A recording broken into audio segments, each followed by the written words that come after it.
Okay, section B on paper 1 is the argue, persuade, advise question, and in this you'll be asked to write in a specific style. That might be an article or a letter, a speech, or rarely a essay or a leaflet, and each one of those has its own shape and style. Now there is a drop down menu option on the a resource option on the website which explains the layout of each form. Now the actual argue, persuade, advise, there's 3 styles, and I'm going to talk about the one which I recommend the most, persuade. Now persuade is the simplest one to try and do because all you're going to in effect attempt is to hammer one point home. Now when I say hammer 1 point home, you're obviously going to make more than 1 point, but you're going to be looking at one viewpoint in particular. So if we look at these questions here, and I'm going to buzz through looking straight away for the persuade question, and this one says, write a letter persuading your head teacher to find more ways to make your school or college more environmentally friendly. Now the section B is always related to section A somehow, so if section B is asking something about the environment, then there should be some information you can pick up from section A.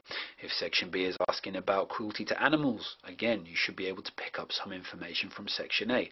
So if you do feel you are short of ideas, it is a good tip to just skim back into section A and find out what information might be of use to you. Now personally, I would actually remember 2 things. First of all, I would jot a 6-box rectangle and then put my ideas in there.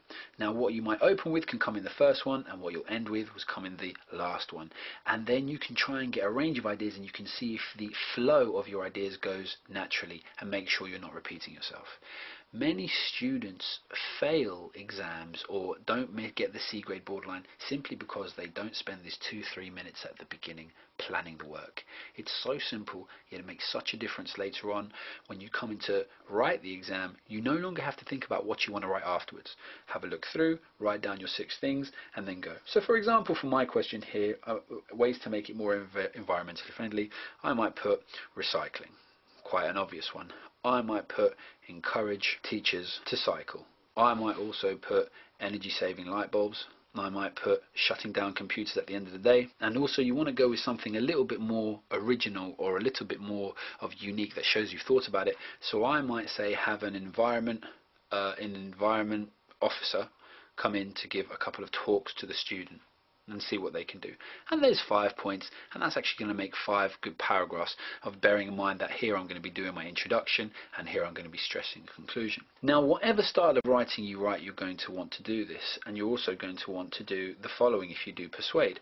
We'll try and remember the acronym of forest. Now there's lots of different ways of writing a forest or pronouncing a forest, however you want, but what's important to remember is it's supposed to be a way of reminding you of the techniques.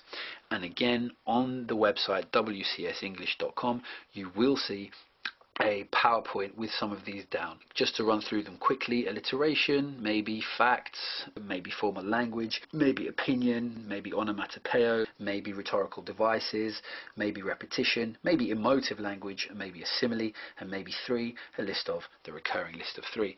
There are examples also up on the website. Now the reason I recommend doing persuade is simply because you only have to mention one area in particular. So you can just hammer all of these points straight on into the next one. Another, furthermore, you may also consider, etc., and this will just build you up.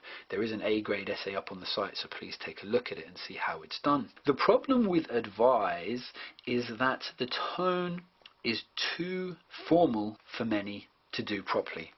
Students or youth maybe have a particular knack for putting a lot of energy into their writing, which is good, but that energy lends itself more to persuade, where you're acting or thinking like a salesman, than it does to advise, where you're acting or thinking more like a doctor who's very serious and stern in their advice. Argue has similar energy level to persuade, but while actually going through your letter or article, you also need to rubbish the other point.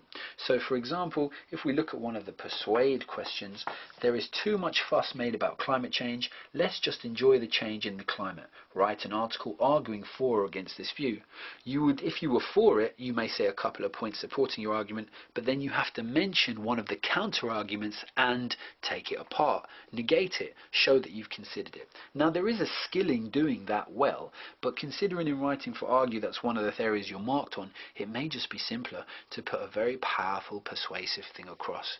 Again, it's down to you and what your teacher is encouraging you to do, but I personally recommend, and it's the feeling of the department, that the Persuade question is the one where you can easily hammer home as more points and use more techniques and just connect your paragraphs quite logically and simply.